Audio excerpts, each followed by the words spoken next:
जो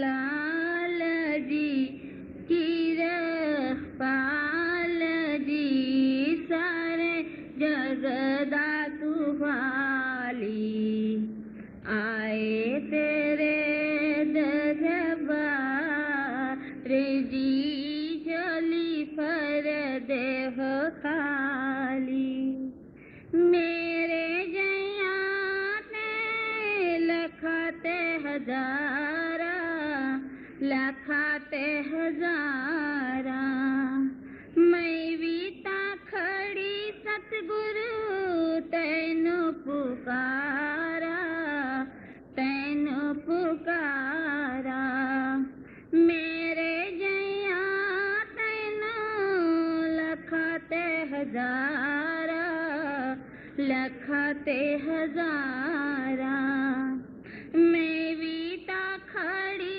सतगुरु तैनु पुकारा तैनु पुकारा फसीहा विच मजदार दे तेरे दार दे आई रुल दी रुला दी गले लगा ले सतगुर प्यारे आ मेरी पेशना जांदी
Hello everyone, welcome back to satsang. Welcome all.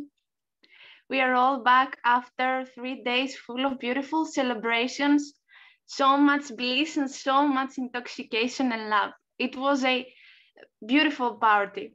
So now party continues in satsang, and we will start today with a song by Bhavani.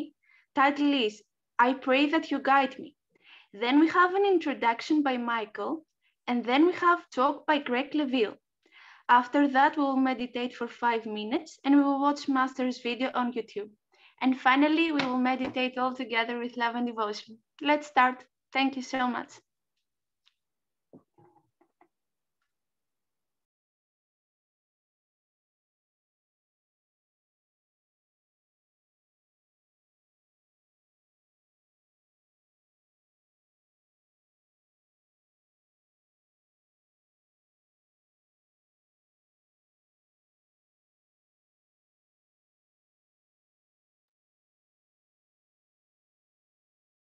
Radhaswami, brothers and sisters, today I'd like to share a very special song that I hold very dear to my heart. It's a song that I want to sing for Papa Ishwarji in Christchurch, but I managed to write it in a small piece of paper saying, I pray that you guide me and I pray that you never will leave me. And he managed to read the 2 lines and he said, I love you too.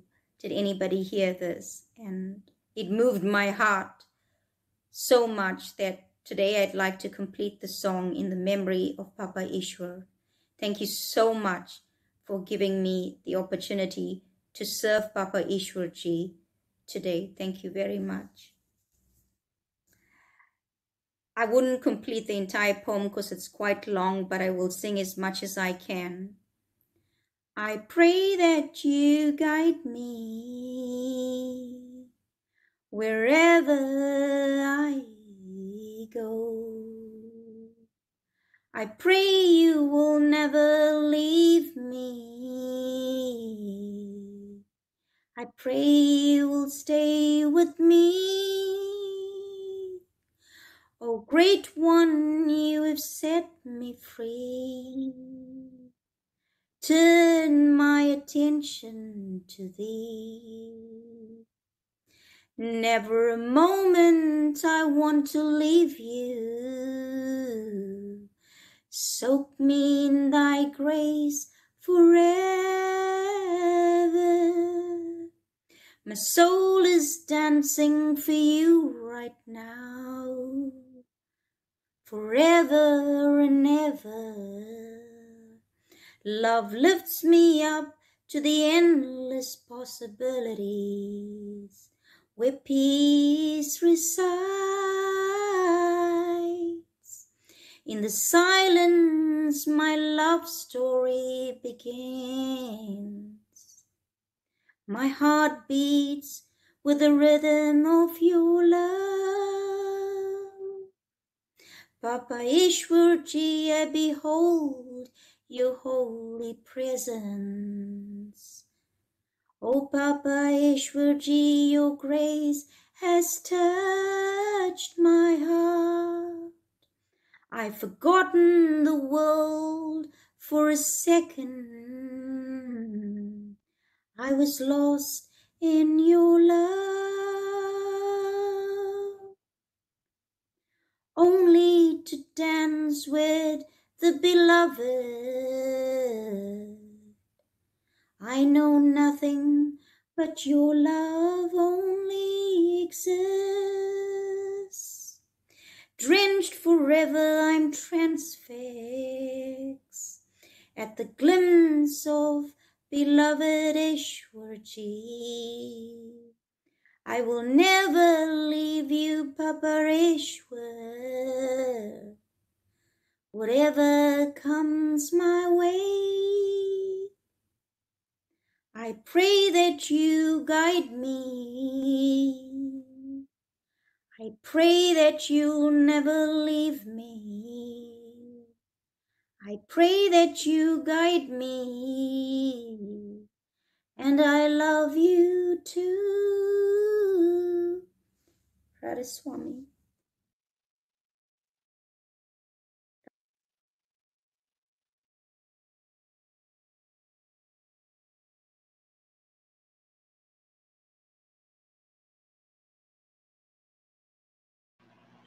Good morning, everyone. Welcome to the Holy Dance. Welcome to the table of God where we all gather to eat His manna of life, drink His water of life, and enjoy. You know, Bhavani, just the way you say Papa Ishwar, I get chills in my body just to hear Papa Ishwar. Oh my God. Thank you. Thank you for your seva. And Anoop, Master uses you, Brother Anoop, to pick the right shabds in the morning. And that right shabd, once I start listening to it, my soul starts dancing and the party starts. The godly party starts every day. Every day here we have satsang and the godly party starts. And this whole weekend, Friday, Saturday, and Sunday, it was a feast of love, continuous grace from Baba Sawan Singh coming to us. Our soul was dancing and we were so intoxicated. And I have special thanks to Herji and DTG, Vikas, and all the crew that picked the videos, uh, Barry and Jerry. I forget the names, but please forgive me.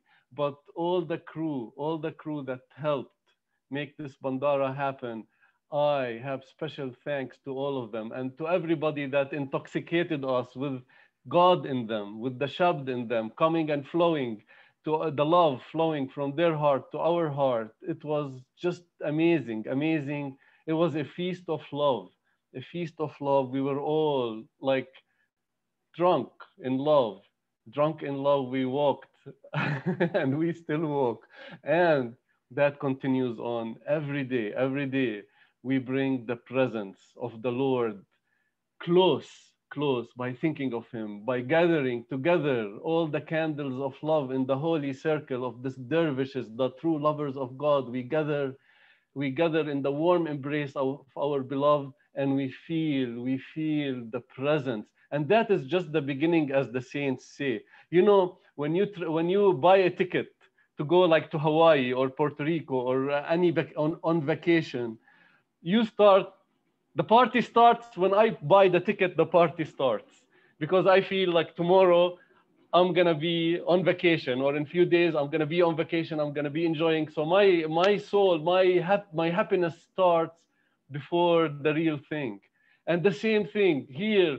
We gather together and we start getting intoxicated in God's love, but that's not the real thing. The saints and masters say that it is trillion times more when the door, as Hafiz says, when the door of the tavern opens, when the door of the kingdom of God opens, when we are in the garden of love, then that is the real nectar. If we are happy now like this, we're gonna be happy trillion times more, when the doorway to God and the kingdom of God fully opens, and we see and we behold the face of God, and what will happen to us.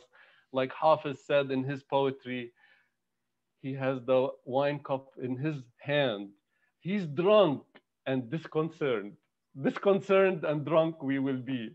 We will be drunk in God and disconcerted of this world. I wanted to just have a short introduction, and I wanted to read to you. I found like brand new poems from Hafiz. And Hafiz, Hafiz, since I was initiated in 1997, Hafiz was my favorite saint because he always talks about the inner intoxication, the wine of God. And when I met Ishwarji, like in a private meeting, I asked him, am I going to have the godly drugs in this life? And then his answer was, absolutely. So this word, absolutely, I live, like, as I'm telling you, like I'm getting intoxicated and feeling so high just by the knowledge that it's going to happen. It's going to happen at some day. The floodgates of love are going to open and flood all of our souls, not just my soul. So here in this first poem of Hafiz, he is describing describing the kingdom of God, actually. And he said, they call it ghazals, where he flirts with God. And then it's his poems. And in his poem, he says, amidst flowers, wine in hand, my lover I embrace. King of the world is my slave, on such a day, in such a place. When you become one with God, the kings of this world become your slaves. Bring no candles to this, our festive feet. Tonight, full moon is pale beside the light of my lover's face. Drinking of wine, our creed has sanctified. Yet without you, drinking wine is disgrace. My ears only hear the song of the harp and the reed. My eyes see your ruby lips and the cup chase. Keep perfumes away from our feast tonight. The fragrance of your hair, our feast will grace. You know, there are some mastanas, crazy godly people who are in love with their master so much, they collect the hairs of the Holy One. Watch out. If I think you are perfect, I'm going to have a request for your hair. because and then I'm gonna look at it every day. When I wake up, I look at the hairs of the holy ones. I get their darshan. So watch out. If I think you are perfect and you are one, I'm gonna ask for your hair, a gift of your hair, because that grace flows from that hair. You know, every hair of the masters, every hair of master is like billions of suns and moons and stars. So imagine waking up and looking at master's hair. The fragrance of your hair, our feast will grace. Speak not to me of sweetness, of candy and sugar, since my lips, sweetness of your lips did once trace. Wow. Your treasures are hidden in the ruins of my heart. I love this. Your treasures are hidden in the ruins of my heart, and my path to the tavern has now become sacred place. Speak not of disgrace, that my fame and my base, and fame and high place I despise and debase. He doesn't care about fame or high place. He is disconcerted, drunk and disconcerted, and demented and deceived. Show me one who's not within our own town and our race. He's like, show me one who's not, who doesn't care about this world, who's sitting in our midst in the kingdom of God, in the tavern of love. No, everybody is drunk and disconcerted. Show me one who's not within our town and our race. Fault not the pious one, because he also, like us, is seeking love and grace in his own way, at his own pace. Hafiz, wine in hand, always your lover embrace, cause flowers and joy fill this festive time and space. Flower and joy fill this festive time and space. Wow. Wow. Okay, I'll read to you just a few more. And then, brother, I can't wait for brother Craig. But these are called rubaiyat. In Arabic, arba'a means four. So rubaiyat is like four lines of poem. 4 lines of poem that he flirts with God. The only vision I have is your sight. The only thing I follow is your light. Wow, the only vision I have is your sight. The only thing I follow is your light. Everyone finds his repose in sleep. Sleep from my eyes has taken flight. He doesn't sleep at night. He stays up at the door of the beloved, waiting moment by moment by moment. Pick up the joy giving wine and come hither. Temptations of mean foes decline and come hither. Don't listen to the one who says, sit down and stay. Listen to me. Pick up the line and come hither. So, come to me, O you weary and heavy laden. I will give you rest. I will give you peace. No more tears. I said, your lips said, your lips we revive. I said, your mouth said, sweetness we derive. I said, your words. He said, Hafiz said, may all sweet lips be joyous and alive. Wow. One beautiful and full of grace, mirror in hand, grooming her face. My handkerchief I offered. She smiled. Is this gift also part of the chase? Yes. Our tears are part of the chase. But I love this. One, beautiful and full of grace. Mirror in hand, grooming her face. My handkerchief I offered. She smiled. Is this gift also part of the chase? Wow, so deep. I put my arms around your waist. Imagine putting your arms around master's waist. A lover's embrace to taste. From your resolve, it's obvious. All my efforts will go to waste. Effortless effort. His grace comes without effort. You are the moon, and the sun is your slave. As your slave, as your slave, it like you must behave. It is only your luminosity and light that light of sun and moon can save. Wow. Master in this world is our servant. He serves the souls. He's the servant of the sun god, just like the sun serves the moon. A new challenge every day you keep away and delay. When I act to close the gap, fate says there is a bigger play. That's the game of waiting, waiting for the beloved and having to deal with our karma. My beloved is brighter than the sun, put in the heavens, my only one. Place the hearts upon the earth to watch the sun's daily run. My broken heart's sorrow are deep, painful, disturbed, broken my sleep. If you don't believe, send me your thoughts and you will see how in sleep I weep. Wow, my broken heart's sorrows are deep. My broken heart's sorrows are deep, painful, disturbed, broken my sleep. If you don't believe, send me your thoughts and you will see how in sleep I weep, weeping for the Lord. Wow. Candle story, how can I tell of the broken heart's living hell? My sorrow is in how I can find another who knows these sorrows well. He is saying that I want to find somebody who understands me, who understands my weeping, as if you tell the worldly people, they will never understand. But he is saying, I want to find somebody like me who has a bleeding heart, who weeps day and night for the Lord's presence.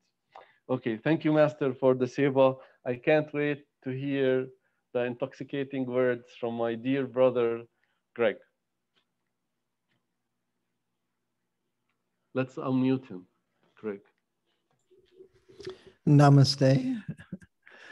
I love Hafiz. What's really interesting, Michael, is I started to include some poems from Hafiz to pair with Swamiji.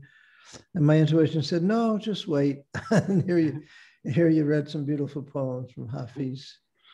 He's my favorite poet as well. Me too. Just such a beautiful, beautiful poet for God. Namaste, my dear friends. It's a great pleasure and honor to have this seva with you today and share satsang with you today. I'm going to be reading some poems from Sarbashan. These are the poems of Swamiji, published by Radhaswami Bayas. And I'm going to start with page 339.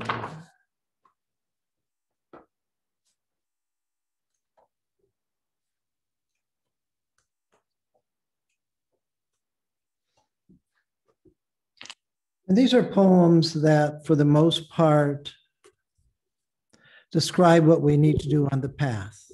Describe what we need to do on the path.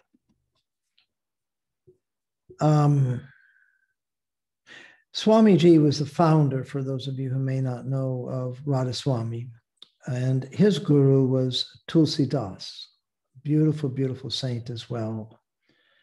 And much of Swamiji's teachings can also be found or mirrored in Tulsi Das's teachings as well. So in this poem, it's a beautiful poem. Swamiji talks about Nam. He says, my master, my guru, has given me the alchemy of Nam, removing the poverty of my heart. I have received the bounty of inner comfort. I have found the melody of the secret Shabad in the inner sky. I have abandoned the powerful ocean of existence. I have dived deep into the ocean of bliss, where pearls of Nam melody are found. My soul threads these pearls into strands and adorns herself, ready to meet her beloved Lord. She has abandoned this dream world. She has found her bridegroom. He's talking here about the experience in the crown chakra, where once you have true Nam of the inner guru, true Nam of the divine master, the Nam that allows you to pierce the inner sky of Anami. He says he has abandoned the powerful ocean of bliss. He's talking about the causal plane on the other side of the crown chakra. When we first reach the crown chakra, we see piles and piles and piles of rubies and pearls, mostly pearls. Pearls because they are white and luminant and represent the consciousness, the exploding consciousness that we experience in the crown chakra, diving deep into the Nam that you hear here. He goes beyond the ocean of bliss, beyond the causal plane. He says, my soul threads these pearls into strands and adorns herself. Hafiz sometimes used the analogy, as Michael mentioned, of the divine hair of the Lord as the string that ties all the pearls together. At the crown chakra, just before the Sahaj portal opens on the other side of the crown chakra, the soul, the devoted soul in the crown chakra in consciousness can feel the divine consciousness of the Lord flowing from the Sahaj portal like the fine hairs that would string a pearl. And these pearls of Nam, these pearls of consciousness, are tied together by the divine consciousness of the Lord. This is what he's saying here. It is consciousness is going from one pearl to another pearl to another pearl. When we reach the crown chakra, we've gone beyond the self-perception of the soul. We're almost beyond it at least. And we've given up the desire to exist with a body, with a linear mind. And now we're beginning to experience the consciousness of the causal plane, the multi-state causal plane. He says, my soul threads these pearls into strands and adorns herself. The crown chakra is sometimes referred to as the 1,000-petaled lotus. And at the end of every stream of petal, at the end of every petal, there's a bubble of consciousness or a pearl of consciousness like you see in a peacock feather. And when we reach the crown chakra, our soul explodes in consciousness and love of God. And then it goes from one of these bubbles of consciousness, one of these pearls to another pearl, to another pearl, to another pearl, until we're in multiple pearls of consciousness at the same time. It is then that we are ready to meet the beloved Lord. He says, my soul threads these pearls into strands and adorns herself, ready to meet her beloved Lord. She has abandoned the dream world of the mind. She has found her bridegroom. As a soul listens to the melody of the soundless sound, the Anahat Shabad, it progressively withdraws from the body. When by the time you get to the crown chakra, you've forgotten that the body ever existed. We lose consciousness of the body in the eye center, deeper, deeper, deeper still into greater realms of consciousness. We lose total contact with the body and the world as well. So my soul, he says, listens to the melody of Anahat Shabad as it progressively withdraws from the body. When it constantly applies itself to the Shabad of the true Guru, lust and all other vices leave the mind. And then, when the mind is dissolved, you see, then the door to the inner regions begins to open, reducing the need for food and sleep. The soul drinks the elixir of the inner sky and reaches the top of Sun. This is what happens in the Sahaj portal. Your consciousness of body, consciousness of the world disappears. Your self-perspective disappears as you start to merge into God consciousness. And here at the top of Sun, at the top of the causal plane, at the end of the sea of existence, the ocean of existence, he says, the soul has seen a unique wonder, which I shall carefully describe. The soul is shown pools of nectar and treasures of gems It is entertained with rubies, then a diamond mind is open for it. Then it is shown galaxies of stars with countless suns and moons, where nymph of paradise sings sweet melodies, where the splendor of souls is beyond description. He's talking about the view from the causal plane into the cosmos that you experience as the creator when we merge with the creator. He's talking about all the souls that are created in the creative consciousness as pearls, as countless suns and moons of shining consciousness. When it sees these sights, and that this is in Satlok, when it sees these sights, the soul is enraptured. What can one say in praise of such a marvel? Radhaswami, the Lord of the soul, has shown it all and revealed the essence of the great mystery. So it's here in Satlok, he says, that we understand the final Shabad, the true name of God, the final mystery. We go, another poem by Swamiji.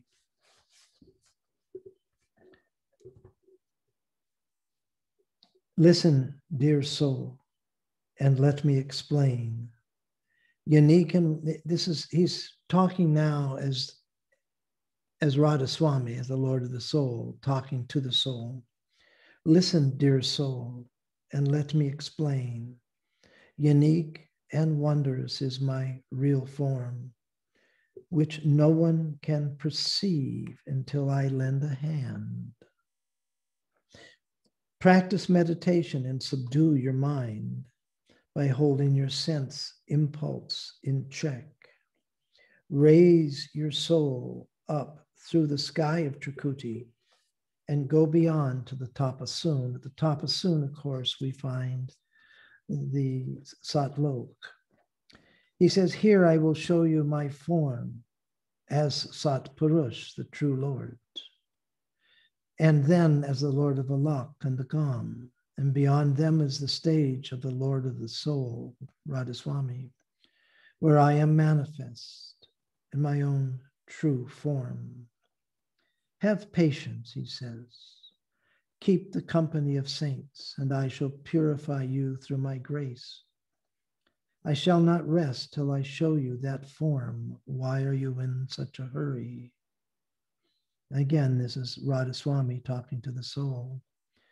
I carry your burdens in my own heart so that you may be free of worries and nurture my love in your heart. Give up your misgivings, be steadfast in your love, a love tempered with faith. And then he says, I shall myself help you to put in the effort. I shall myself take you to your ultimate home. Listen to what Radhaswami, the Lord of the soul, has to say. All will be worked out as and when the Supreme Will ordains it. So he's talking about what we really need to do, which is nothing. We need to leave everything to the will of God, follow the will of God, follow his consciousness, follow his loving consciousness within us. We learn about this from our gurus. We begin to taste this loving consciousness through our gurus. And deeper inside, once we start reaching the crown chakra and going further into the causal plane, then we start to see the name of God, the true form of God, face to face. Every step of the way, every single step of the way, the real effort is done by God. The awareness is through God's awareness. The effort is through the life force that he flows into us every microsecond of our existence. Even in the final stages of bhakti, nirgan bhakti of the formless God, of the soundless sound, even in the final stages when the soul is trying to merge with God consciousness, it cannot merge until the Lord makes it happen, till the Lord pulls us in. As the Lord, Radha Swamiji says, I shall myself help you put in the effort. I shall myself take you to your ultimate home.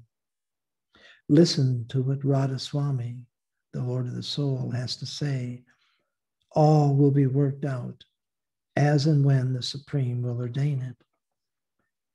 This is a message from God that we need to infuse throughout our entire sadhana, throughout our entire life, not just while we're on the cushion, but while we're walking around in the world. Charan Singh used to constantly teach that we have to learn to remember God all day long. When we start to remember the true name of God, the true form of God, the true treasure of God, the true essence of God, the true love of God throughout the day, we're not just on the path, you see, we're in the path. When we're in the divine presence, when our attention is glued to the loving consciousness that is flowing through us,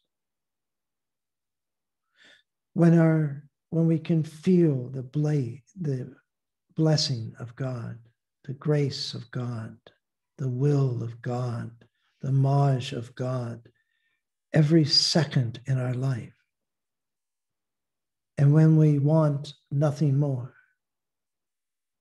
and when we realize that our ability to place our attention on that love, on that grace, comes from God.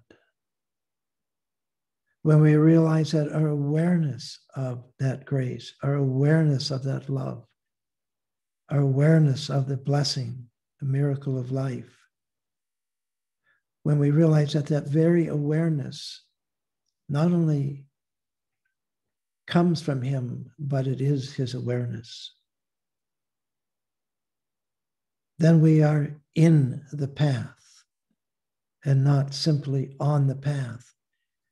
In that state, our entire awareness is God's.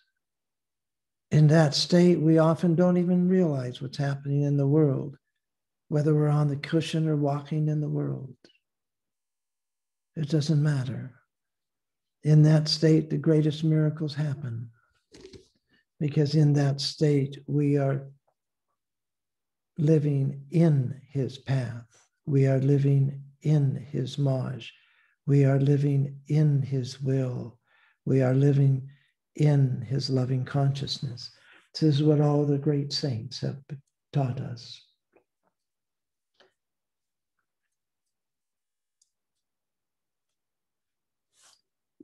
In another poem, Swamiji talks about the inner path in a little bit more detail. And now he's talking as a disciple to us, talking about what he went through on the path and what we can expect to go through while we walk the path, while we try and find God in our life. He says, every moment that I live, the fear of death overshadows my heart. Every minute I am tormented by my mind and the dread of call. I try my best, O brother, to raise my soul and my mind to the inner sky, but they do not stay there for even a moment. The master is always advising me how to overcome this great hardship. But my mind and soul are not at all stilled. What can I do? How can I find my way home? I pleaded with the master and told him that I had not succeeded in merging with Shabad. So he's giving further advice from his last poem. He's basically saying that we can't go beyond the mind while we're in the mind. He's basically saying that while we're in the mind, we can only see the mind. You know, if we have the darshan of a guru, perfect guru, our mind can remember what city, what year, what type of building, can remember the guru's namasteing to the crowd. The mind will remember the clothing, the tie, lack of a cane or the use of a cane. Will remember the guru's eyes on the cheeks of the person next to us as his eyes stretch around the crowd. But when we look in the eyes of a perfect guru, we only see the divine love that that guru has for God. It's the soul that sees it, however. It's the soul that blisses out in consciousness as it's reminded of the divine presence within it through the grace of the guru, through the grace of God, through the awareness of God in its very soul that pulls it inward to look at the divine presence within it. The mind cannot remember this experience, you see. The mind can remember every other detail except what happens in consciousness, what happens when God pulls us into his own inner awareness. He continues in his poem, life is so uncertain, brother, and I still have not unraveled its secrets. What am I to do? No formula that I've ever found has worked for me. He's tried everything, every mental practice that you can do on the path, gone to every place of worship, every temple, every grand temple on the path. He's performed every exercise, every prayer that he can think of. He's performed every mantra that he can say, and still none of this has unraveled the secrets of life, the secrets of the path of the gurus. What am I to do, he says. No formula has worked for me. But at least I have now decided to seek refuge in the inner master. But my love is so feeble that I cannot submit myself to him. Since I can muster neither love nor submission, what can I hope for now except death?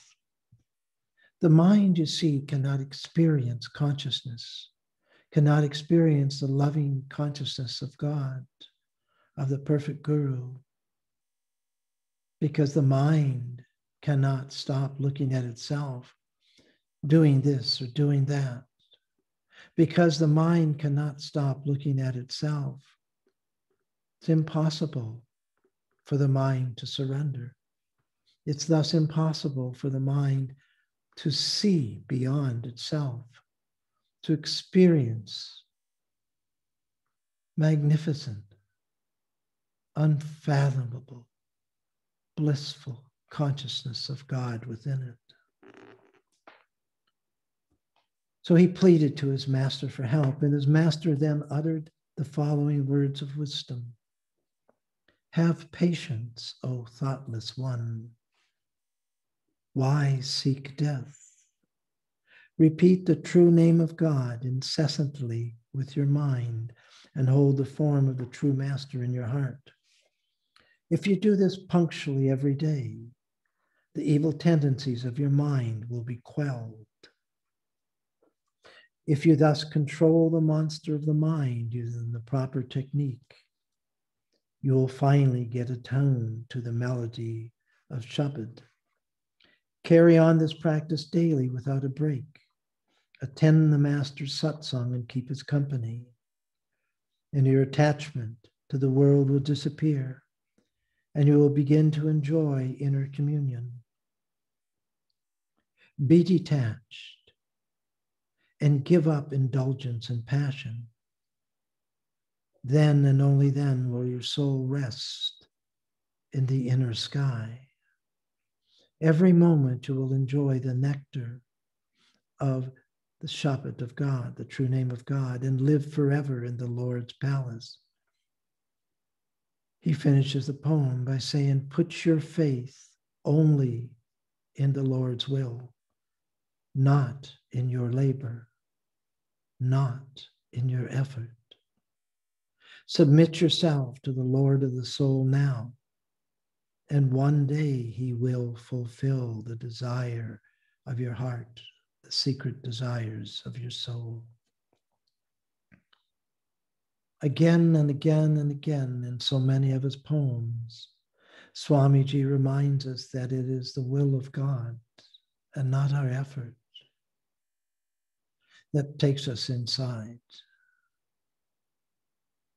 We fall within his loving consciousness when we least expect it, when there's no effort, when we're silently, lovingly, stilly, calmingly within his will, within his grace, within his blessing.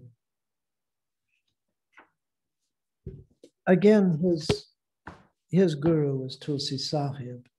So what does Tulsi Sahib say about this? Tulsi Sahib chose the name Ram Nam for the name of God, for the true name of God. Ram Nam comes from Sanskrit and was first explained in detail by Kabir, who called it the formless form of God and the soundless sound of God, the true consciousness of God. Tulsi Das, Swamiji's guru, said, I bow down to the Ram Nam, the all-pervading name of God, the name or word or sound which is the cause of fire, sun and moon.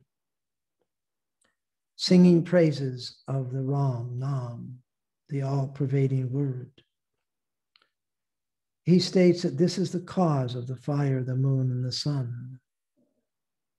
Now the sun, the moon, and the fire are within the ambit of creation, when the whole creation was formed from the primal word in Satlok. Why wouldn't this be the cause of the sun and the moon as well as fire? Tulsidas went further about this, and he says, the true name of God is the true name of Brahma, Vishnu, and Shiva, the soul of the Vedas, without a simile, both the treasure trove of all qualities, as well as attributeless, soundless, and formless, without those physical qualities at the same time.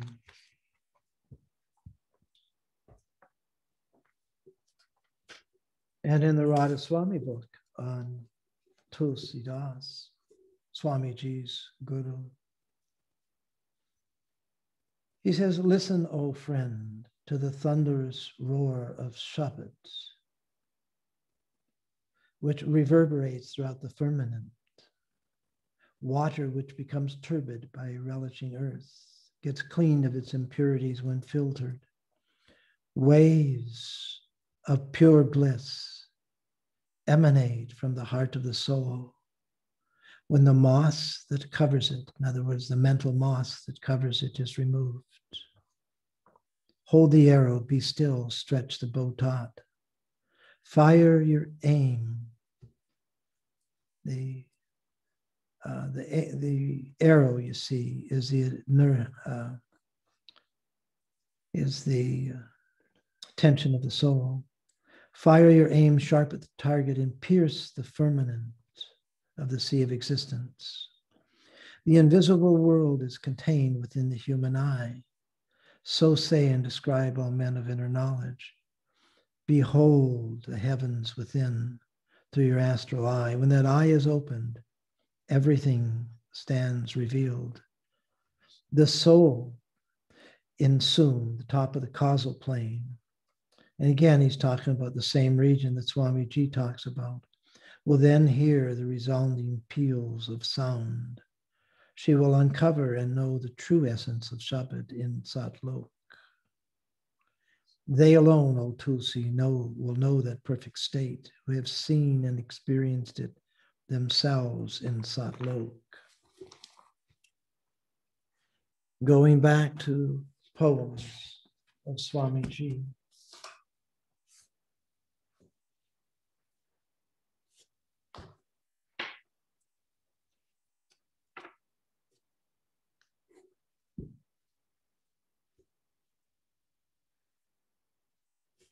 He says, let me come to your primal home, O Master. He's talking about his perfect Guru, Tulsi Das. Let me come home to your primal home. Primal being the quintessential home, the source of God consciousness. I am worthless. I live in the grip of delusions. But you, my Lord, are merciful. Please hold me and keep me from falling. I don't know what sins I have committed to prevent my soul from catching the true name. I am helpless. I don't know what to do. My mind cannot find lasting peace. Be merciful to me now, dear Master. Day and night, I live in anguish. My soul does not rise, nor does my mind hold still, nor can I put my faith in the greatness of Shabad. But having heard of the supreme worth, I adopted the path of the saints. I wonder why even now they do not help me on this path. It will only bring discredit to the path should I fail to accomplish my spiritual goal. I can only pray to you according to my limited understanding, for I do not understand the working of your will.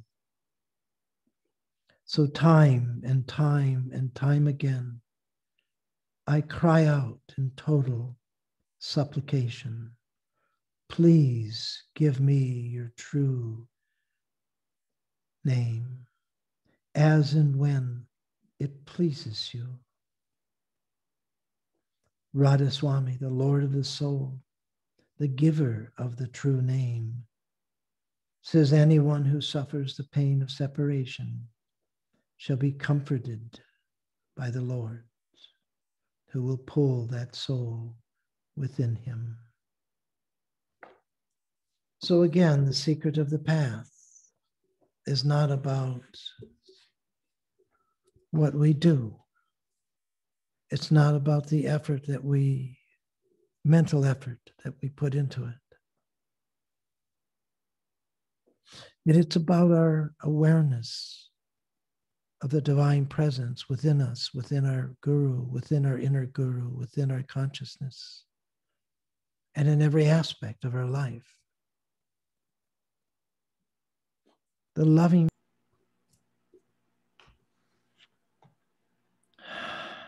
Close your eyes. Feel the divine presence calmly, lovingly, silently. Remember your guru. Remember the inner guru. Remember God consciousness. It's always within you. It's always within you. Just let it be. Let it be. Let the Lord and your soul take you home.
that the covers upon Namaste. ourselves are ourself. We think this body, physical body, that covers our living consciousness inside is ourself.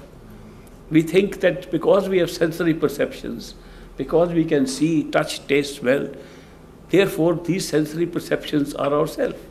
We consider that because we can think and we can communicate by thinking, because we can speak, because we can write, that is ourself. And none of these things is the self. These are covers upon the self. The self is the motive force that makes all these work. Consciousness drives all this equipment, and the equipment works exactly like a scientific equipment. You will notice that the physical body that covers all these internal covers of ours functions to create a physical material experience outside of ourselves. The material world would not be there if we didn't have a material physical body. The physical body generates the experience of a physical world around us. If we were to leave this physical body, as we all leave, we all come into physical bodies and we all leave, we all die. Somehow, a notion exists in our mind that everybody else will die, we have a little more time. When the last moment comes, we find we had no time at all. And that is why we miscalculated how long we will be here in the body. Actually, we should be prepared all the time that this body is going to go. Everybody has left the body.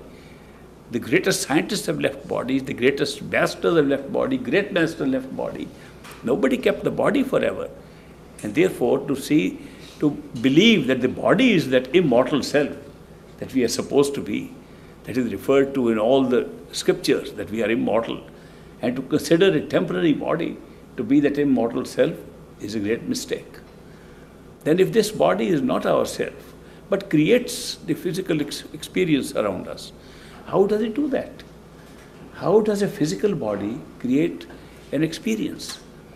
We are led to believe, because of the reality of the body, that because this body is real and is not a cover, we believe all the experiences that come through this body must be real.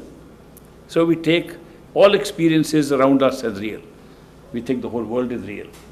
Explored, unexplored, seen, unseen, thought out, any kind of world around us which we are experiencing while in the physical body must be equally real because we believe our body is equally real. How does the body perceive? It perceives through the sense perceptions. The sense perceptions are actually another cover upon ourselves. The sense perceptions constitute what we call the astral body. The astral body is not a body, it's an experience created by sense perceptions per se. Even if we do not have this physical body, the sensory perceptions continue. And as we will find during the meditation sessions in the next 2 days, you can have all the sense perceptions without the use of this physical body. And I do some experiments with you, scientific experiments, to show you that this is true, that the sense perceptions do not die when this body dies, and therefore they have an independent existence besides this physical body. Indeed, if you are able to experiment with your astral body or the sensory body, you'll find it has a much longer life than this physical body. The physical body, in terms of physical time, only exists for a short period, 50, 60, 100 years, 150 years. It has never gone above that.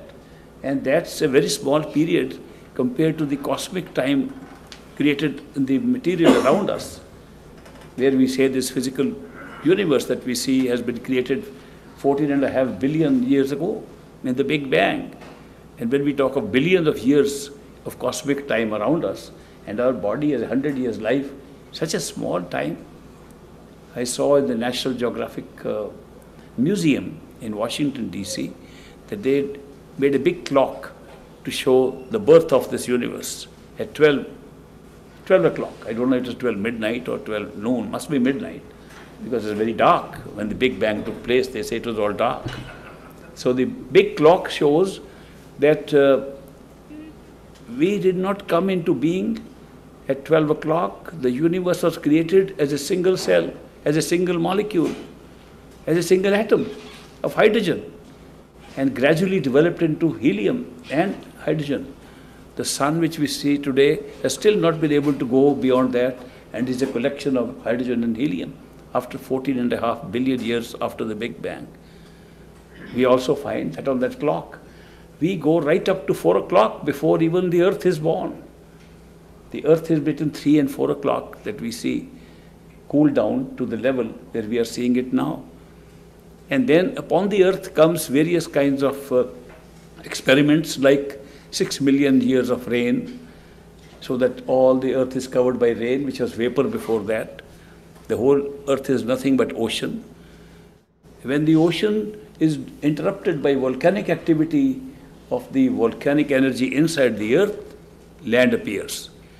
And land has been appearing slowly through volcanic action, but it has taken billions of years for all the land to appear.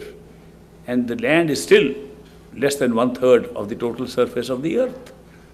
And on this land came various other species of life. And according to that clock, the earth became habitable for life at 5 o'clock. At 5:15, some of chimpanzees and animals came which were like us according to Darwinian theory of evolution. And at 5:25, man is born. And now we are at 5:27 p.m. If you look at time in that sense, you will see, what are we talking about that 100 years of life is much? It's a very small speck.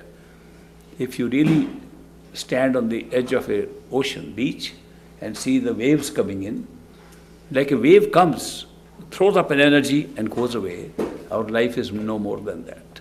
It's like a bubble that rises, looks beautiful in the sun, is colorful, nice, and then is gone.